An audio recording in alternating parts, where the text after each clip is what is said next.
All right, how you doing? This is Mike for Mike's Random Thoughts. So this is just an off-the-top episode. Today is actually Jeffrey's birthday.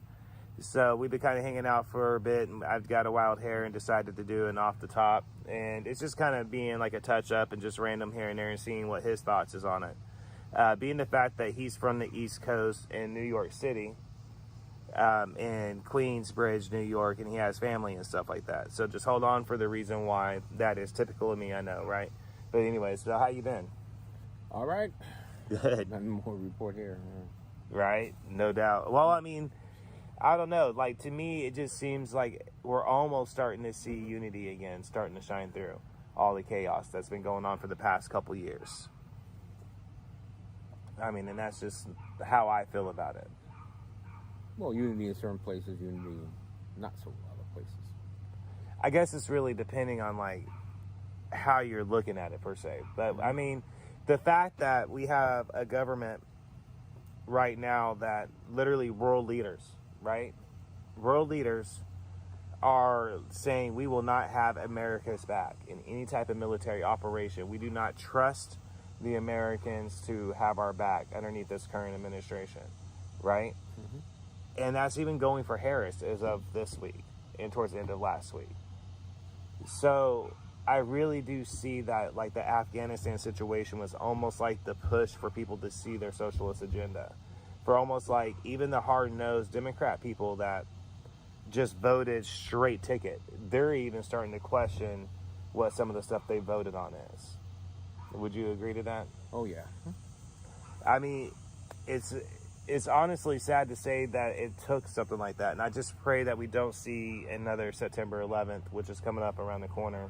I know you being from New York, that's got to be on your mind lately and every year. Oh, yeah. I mean, were you there when it happened, or? There or there? No, that You were in New York when it happened? was there, but not in New York. Zero. Okay, I got you. You weren't in Ground Zero.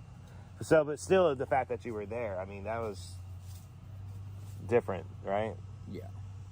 And that's what I'm saying. And there's been a big push lately for Christian persecution again from a lot of the Muslim extremists. And let me put a disclaimer out there.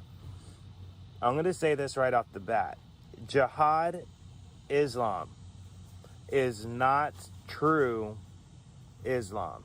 I know I'm a Christian, but I gotta say that the Jihad Muslim extremist form of Islam is not the same version of Islam that traditionally is believed. They take parts out and they twist the ideology to fit their extreme viewpoints. But the reaction, did you see in New Zealand the gentleman that said that he was inspired from ISIS and Taliban's recent move to kill Christians and went in there with that intention? Yeah. And that's the reaction that I'm talking about. This afternoon, I seen an article, in fact, that said in France, in Paris, that 58% of the population believes that Islam will be the predominant religion of the entire world. Now, me personally, I don't necessarily buy that. Do you? Yeah. And I'm going to explain why. The reason to me why is there's actually a lot of Christian revivals going on in our country and overseas. You're just not hearing about it. The media is not reporting about it, but there's been huge revivals going on. There's been a huge wake up among it. Now, with that said, think about what we have going on. I mean, we have economic problems on our home front. Mm-hmm. We have domestic terrorist problems on our home front. We have the politician constantly in American citizens' ears about food shortage and global warming and sickness and isolation and shootings and stabbings. Like, when you turn on the news, it's just like you might as well just see like a big, huge blinking like red and blue signal light or something, just boom, boom, because you know it's just going to be like those big, am I right? Those big, huge trigger reports. Yeah. And Jeffrey, I'm sure you'll agree to this too. It's divisive, right? I mean, because when I was growing up, and we and Jeffrey both have been alive. Now, granted, I was just a child, you know, but we were both alive during, like, I remember seeing it as a kid on the news, the Rodney King incident, you know, and we both seen OJ. We both seen the Twin Towers fall, Oklahoma City bombing, and all that kind of stuff. And when I was growing up, we embraced each other's cultures. And I know it's kind of getting to be like a broken record, but I mean, I really want to emphasize that we embrace each other's cultures, right? I mean, you seen white boys and Asian kids in the hood break box dancing with everybody else. Am I right? Yeah. And unless it was money motivated, like gang stuff or money motivated or drugs, there really wasn't no problem. The way I thought, right? I mean, there was problems within the system, but there wasn't problems like I'm talking about is like when I was growing up, as far as kids go, interactions. You get what I'm saying? It depends. Depends. Yeah, it depends. No, you're fine. Go ahead. I mean, that's why it's random thoughts. Like, I'm interested. How do you figure that it depends? Like, sometimes you're in bigger cities, sometimes people just divisive boroughs, or just stick with your own people. Yeah, but even in Queensbridge, you had to have people in a relationship still going on. You still had to see it. Well, back then it was more predominantly black. Predominantly, yeah. Yeah. That's what I'm trying to tell you. Yeah, okay. Right now, it's... So then my generation is a little bit different than yours, per se, then. I mean, it started getting... But back then was just predominantly, yeah. Right. I mean, because I would say mine is really... Even though I was born in the 80s, my generation when I was coming up would be the 90s, so... And by then, in the 90s, it was a complete different time period for all that kind of stuff. I'd say late 90s. You know? Yeah, 95, 94, you know? I mean, and don't get me wrong, there was problems, but I'm just saying, it wasn't so divisive as what it is now. You get what I'm saying? Like, we all knew there was some backwooded, hillbilly, messed up people somewhere. You know what I'm saying? Oh, yeah. We all knew it, no matter where you're from. And I grew up in California, like I'm always saying. So we always knew there was some backwooded people somewhere that might have swung that way. You know what I mean? That was just the way life was. It was messed up, and that's the way it was. You know what I mean? And there was crooked police. That was the norm, too. Because even in the situations I came across, Jeff, I had cops putting handcuffs on me for lasted for 3 days. I wanted to do a correction to something I said in a previous episode. It was for 3 days they lasted. The markings on my wrist, you know, slaying me up because I was mouthing against a cop. I've been in the situation where they planted evidence. You know what I mean? So I know there's crooked cops. But saying that, like I recently told two of my friends, actually 3, that even saying that, I still can't necessarily fully understand like what you were saying. And folks, that's what Jeffrey was trying to say. In the last episode when I said that it wasn't until I see my wife cry after watching that, you remember the Bridging the Gap episode with Stephen Furtick and and Pastor Gray. It wasn't until I seen her cry and we had that uncomfortable talk afterwards that I realized that even though I lived in that environment, there was still a part of it that I still didn't understand. You get what I'm saying? And that's what I feel like most people are coming to the conclusion of.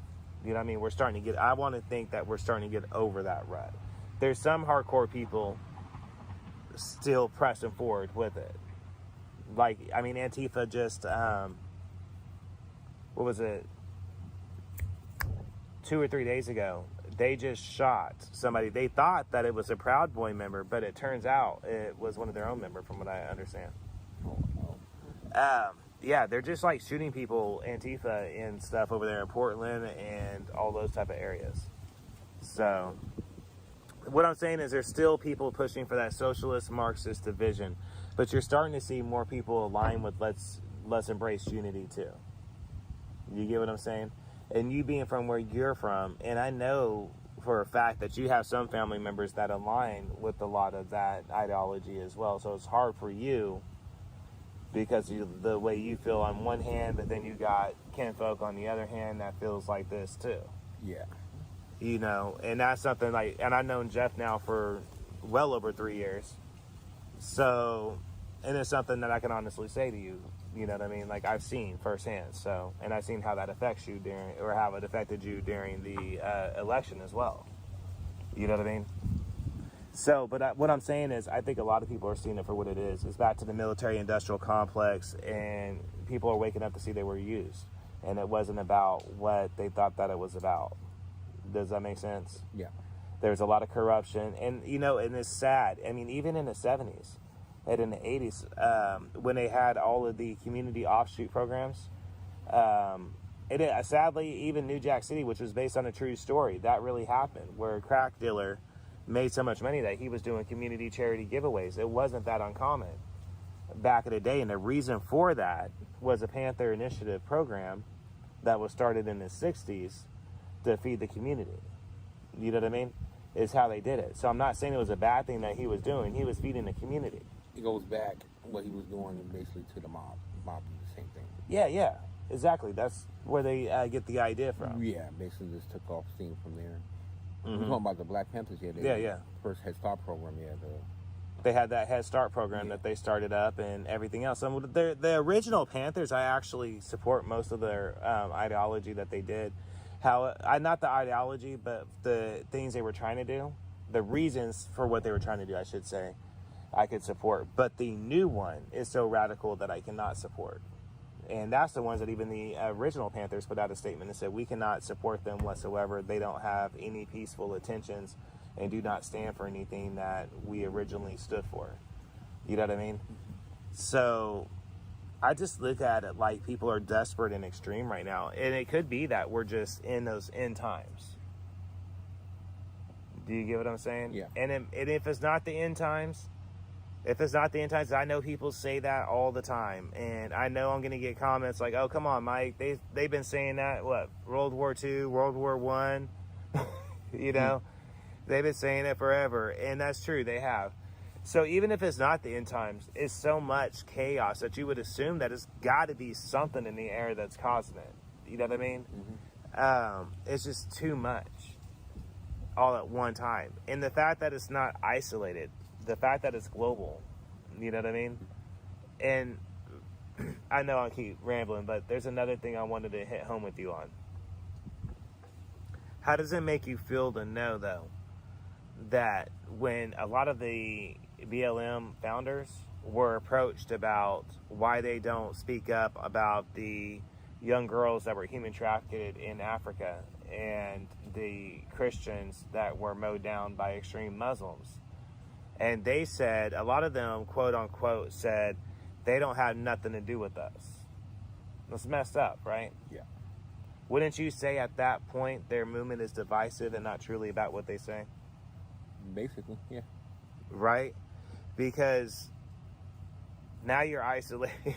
Do you get what I'm saying? It's just Africa is crap. Whatever. Right, but yet they do have their own group versions of it there. They have groups there of it. I've seen it, and they actually have the new Black Panther Party in different regions of Africa as well. You know what I mean?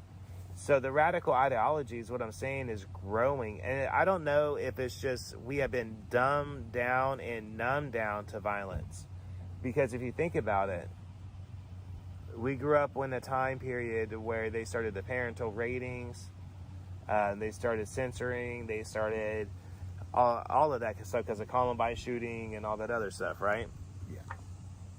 So I think people sought out the extreme stuff, and they've been producing just more and more gory stuff, and it's almost like you've heard the theory that the human mind can only handle so much violence exposure before they can actually start experiencing PSTD and actual symptoms of being in a war and triggers and such, right? Yeah. And that's what I'm getting at. I think people are so extreme in the head that they don't even realize the amount of anger and hostility that they're actually carrying around. So, I mean, I've been rambling on for a minute, man. Just let us know what your thoughts are. Possibly. But then again, it could be true. Only takes that one trigger to make you go over the edge. Yeah. It really does. I mean, because of the amount of pressure. I mean, I was thinking about it today. I mean, when you read the articles about, let me just say this real quick. Recently, I posted a meme, for instance, about pornography being sinful and a gateway communication to the devil and all that, right? Mm-hmm. Well, part of the reason behind that is the amount of amateur camsters and streamers that are at their houses has tripled over this pandemic period, to the point to where they said if you walk outside in the suburban neighborhood, then in suburbia, then it's like every 6 houses, one of them is for basically a pornography producer from their living room or wherever they are. You get what I'm saying? It goes back to my theory of the time period we're in, where people are so violent and just so self-consumed. It just seems like it to me, you know? Like, right? Good places to hide, right? I'm just saying, like, you don't know what's going on behind people's closed doors. But everybody's trying to make a quick buck. Right, but what I'm saying is when you take away people's employment, and you take away their employment, and you take away their income, and you restrict their income, and then you're forcing them to do other things, right? You're not allowing them to do certain things. Then on top of that, you're restricting what they can do on social media, which is their only gateway to people that they know in some scenarios, right? That forms depression, which leads to sickness. There's an actual list of symptoms that can cause it. You know what I mean? And it's almost like they're just pressing for it. Like they keep saying we're trying to fight the sickness, but to me, they're encouraging it, because the lockdown studies have showed that with isolation, divorce rates are going to go up, pornography usage is going to go up, sexual abuse is going to go up, alcoholism is going to go up, drug abuse is going to go up, family overspending is going to go up, and it's due to the amount of stress that they're going through. So do you get what I'm saying? It's almost like by design that they're trying to keep us sick and keep us angry and keep us mad. You know, think about it. Name one person that's in maximum penitentiary that's just happy. What do you do to get the maximum penitentiary? That's not the point. Name one person. That's true. Probably none. Huh? None of them. Okay, so they can't expect you to be happy at home either. They could give you a TV and a radio, you know what I'm saying? Mm-hmm. But after so long, you're going to break. Yeah, like the Shining theory. Do you get what I'm saying? And this is due to the fact that majority of people, and I know there's some people out there that generally do not like to talk to people. There's people that are hermits. There's people that's like, Mike, what the hell are you talking about? I hate effing people. I actually got some friends that have told me, dude, I don't even like people. What are you talking about? So I know that there's people out there that's like that. That's not what I'm talking about. But the average human being, studies have showed, it's good for your mental health to be able to talk to people for extended periods of time. Just like the bottom half of your face is actually crucial for recognition and emotion recognition. That's true. You know? So a lot of this stuff, to me personally, seems to be by design to keep us sick and angry. So we're fighting and distracted. You know what I mean? Mm-hmm. Because there's a lot of things going on, man. You know, the fact that the fact that we've had the Department of Defense said that we've been at World War III, but it's been cyber for quite some time. A lot of us knew that. But the fact that they've been making alliances, like North Korea aligned with Russia, and then Russia aligned with China, and then China recently aligned with the Taliban, making agreements. That could only be for one reason. And Taiwan just said 2 days ago that they were intercepted by Chinese jets flying in their air zone. So things are about to happen. Yeah. And I hope you guys at home know that too. Things are about to happen. So to my friends out there, if I do get spiritual sometimes, my bad. It just kind of happens with our faith, you know. But it is because of the fact that it's good for your mind and your body to actually believe in something. You know, like I told you, The reason why the Freemasons have a clause in their membership that say that they don't necessarily care what you believe in, but you have to believe in a higher power. The reason for that clause is studies have shown that when you have faith when you have faith in a higher power and you have accountability by a higher power in the afterlife, it does make you operate as a better person. Do you get what I'm saying? You do care about your neighbors more, and you do care about your family more and your fellow more man.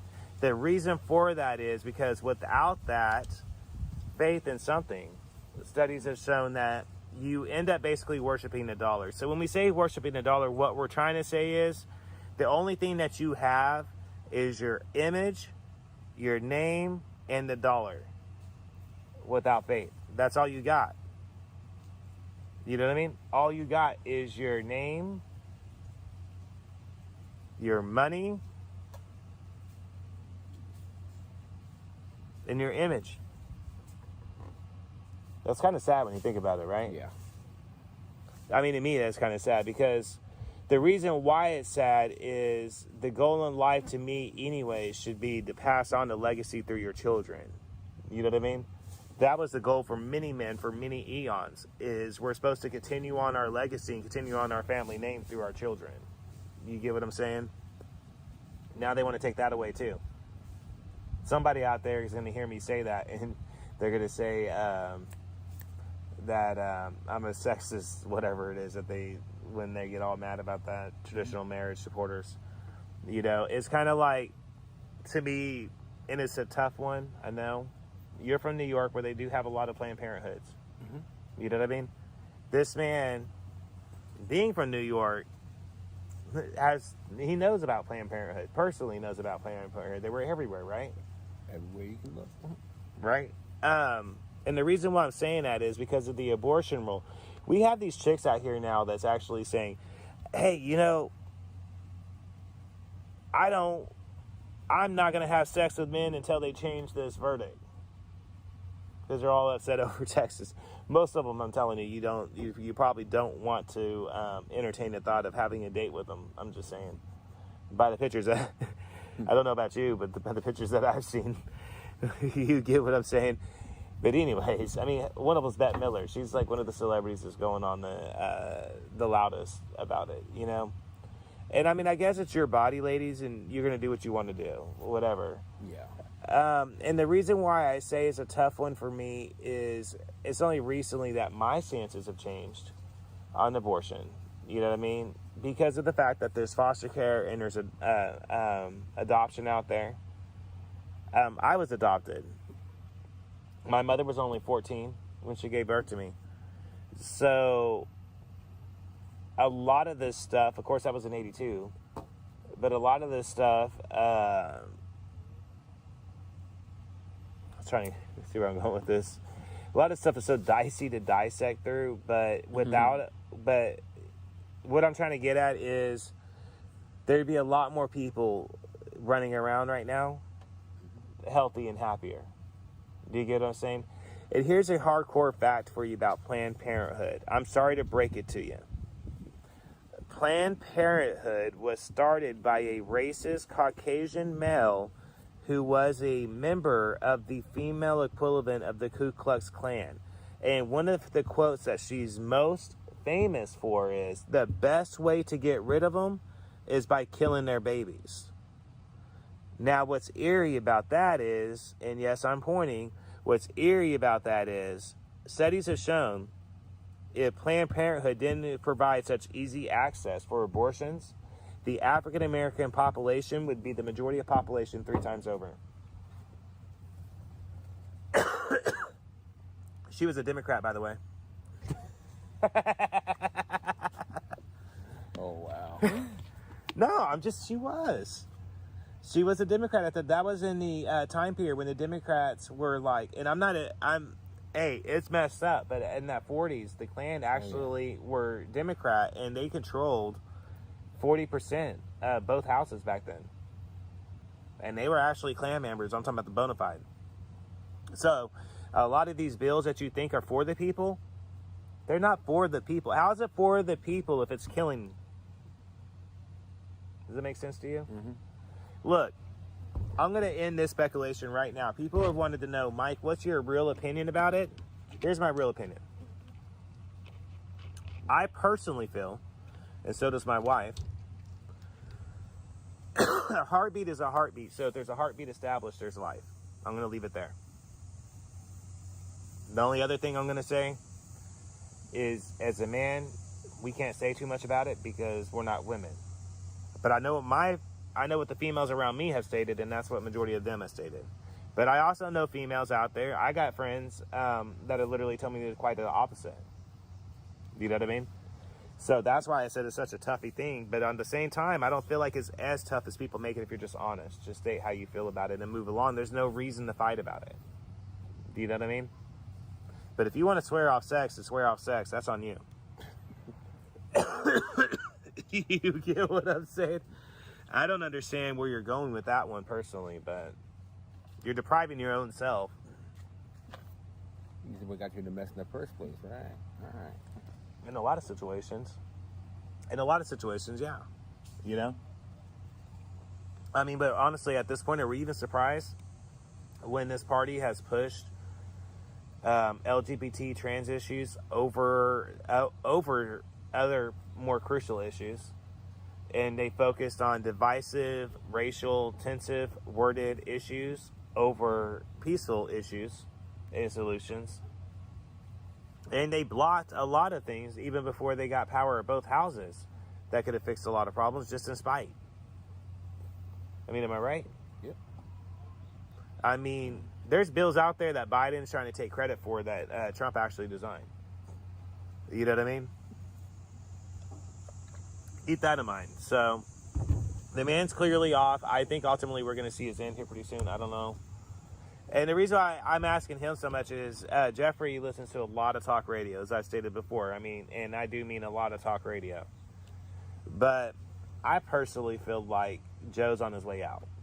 And I think Harris is scared because of the tensive situation that America's in right now. Would you agree? Yeah. But would you say that it's over for the Democratic Party power games that they've been doing in the course of the next state elections that they're worried about?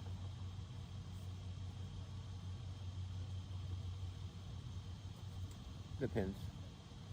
Do you think it could still swing with all the stuff they've done? Well, in the South, not how South goes. It's just Northeast is Democrats, in the South is primarily Republicans. Big cities are for Democrats. Traditionally, but they're showing red favored patterns, even in New York and California now. You can swing. You know? And we're just now barely getting into the 2022. I mean, we're talking some serious issues that people are managing to swing on, you know?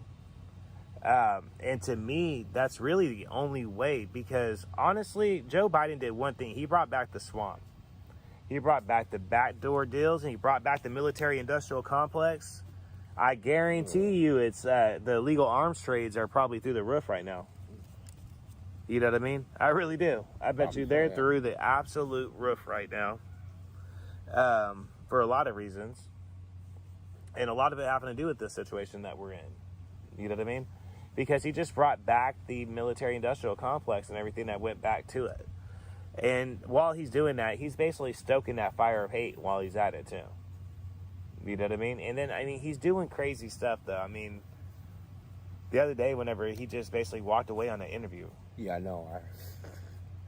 And Jen Psaki went on vacation during this Afghanistan crisis. Like, you're the press secretary, and this is one of the biggest international crises. Everybody keeps saying U.S. crisis and Afghanistan crisis. This is an international crisis. This has affected multiple countries, folks. This isn't just a UK issue, and this isn't just an American issue, an Afghanistan issue. There's other country citizens there. Like, this is a international crisis. And Jen Psaki goes on vacation. And then when she comes back, walks away from the interview. And then reads from basically a script. You have Joe Biden walking away from interviews. You have countries lining up saying we will not work with America with the current administration that they have. for the very first time, World Union leaders and European Union leaders. You know what I mean? And you have other countries forming alliance at the same time that this is all happening. If they're not willing to work with us because of the current administration, we are setting ducks. Just know that. You know? Now, I personally don't think it's going to get that drastic. I really don't think it's going to get that drastic. I think they're pushing for Joe Biden to come out for a reason. And I think that's the very reason to save face. You know what I mean? It's almost like they're trying to figure out a way to politely tell him to leave. You know what I'm saying? And I think Harris is just a nervous wreck. She has that laughing syndrome to where when she's nervous, she just starts cackling, laughing. That's what that is. If you ever wonder why she's laughing so much when she's being asked questions, some people laugh as a defense mechanism when they feel uncomfortable. You know what I mean? That's why she does it. And I just don't know how that sets with me having anybody that comes close to the presidential title. I mean, how is she going to be in a meeting and gets asked an uncomfortable question and then goes, starts laughing in the middle of the meeting on, well. They evacuated 4 Americans and basically claiming victory. 4. And before I go farther, yes, I'm upset at the Republican Party. Leonard, understand this. When I said the swamp is back, I wasn't just talking about the Democrats. I'm talking about the Republicans too. Joe brought back the rhinos and he brought back the backdoor deals of typical DC. That's what he did. The ones that we have that are good, they're currently running for different state, basically, spots. Do you get what I'm saying? Right? So, I'm upset at them too because American lives were lost all due to the fact that you didn't have the balls to step up and do what a commander-in-chief is supposed to do. You were more worried about the LGBT issue and sent Harris over to the Philippine Islands to talk about transgender rights and human equality. Meanwhile, many Americans were getting gunned down by the Taliban while this is going on. Harris was asked about it, and she started immediately laughing. We have a plan. We have a plan. You see my concern? You tell me to go to Jamaica with that crap. What's up? You can't be gay in Jamaica. Nope. Definitely not. But with that said, I'm about to finish cooking dinner. We're about half an hour in. So this has just been off the top. And like I said, it was a random hair I did just to, because like I said, how old are you today? 35, man. I'm fairly close to a lot of my listeners, so. 48, man. You're 45? 48? 48. I said 35 first. 48. 35, okay. 48. 48. All right. 1973. So my wife's been baking all night, and then I'm getting ready to fry up some fish and some chicken and all that kind of stuff, you know. So, folks, I hope everybody having a good time. I hope you enjoyed Jeff over here. Jeff's a little bit more quieter than most of the people I have on the show. He doesn't really seem to say that much yet. Not yet. Right? He's more the kind of communicator in other ways. So, everybody, peace, love, and good vibes. Have a good night.